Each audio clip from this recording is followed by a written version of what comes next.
Hello বন্ধুরা, এই দেখো জিলেবি নিয়ে আসা হয়েছে মেলাবাড়ি থেকে। তো সেটাই এখন খাওয়া দাওয়া হবে, তোমরা দেখো। হ্যাঁ, এই দেখো এটা কিসের জিলেবি রে? মানে চালের নাকি আটার? হ্যাঁ, চিকন দানা চালের গুঁড়ের জিলেবি। দেখো ভাই কি সুন্দর দেখতে। এখন এগুলো আমি পরিবেশন করবো। নাও। শরম লাগে রে। এই যেমন হয়েছে যত সরম। শরম নায়ক হবার গেলে শরমটা শরম লজ্জা ত্যাগ করতে হবে। ওরে তুই বাতাসে পাস নাই।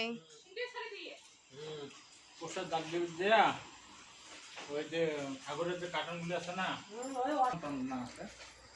পরে ফির আমার না পরশু দিন আমার পরে কাটা আনছে